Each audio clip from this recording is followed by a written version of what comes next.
আজি গৰম বন্ধ ন কি কৰিবা তোমালোকে আৰু কি কৰিবা কোৱা আৰু ফুৰিবলৈ ক'ত যাবা কি কৰিবা মামা ঘৰত আৰু খেলিবা ঠিক আছে মাংস ভাত আৰু কোৱা খালি মানে কি যিকোনো বস্তু খালেও তোমালোকৰ মানে নিজৰ স্বাস্থ্যটো ভালকৈ ৰাখিবা হয়নে আৰু পঢ়া শুনাখিনি ভালকৈ ৰাখিবই লাগিব হয়নে কাৰণ নহ'লে ছমহীয়া পৰীক্ষা পাবহিয়ে আৰু বহুত দিন বন্ধ পাবা মা দেউতাক সহায় কৰিবা হয়নে কাম বনত কৰিবা নকৰা ঠিক আছে আৰু কোনোবাই কিবা এতিয়া গান গাবা নেকি কিবা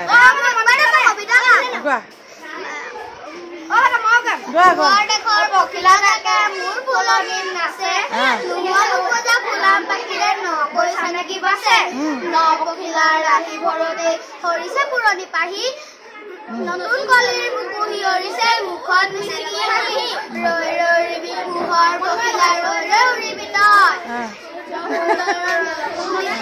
বাছি ডেকা বেকা আখৰ দেখিছো মই ৰৈ ৰৈ ৰিবি পোহৰ পখিলা ৰৈ ৰৈ উৰিবি তই কবিতাটো কবিৰ জ্যোতিপ্ৰসাদ আগৰৱালা তেওঁ জন্ম 1903 তেওঁ মৃত্যু 1951 চনত বা বঢ়িয়া হ'ব কৰা হৈ গ'ল ঠিক আছে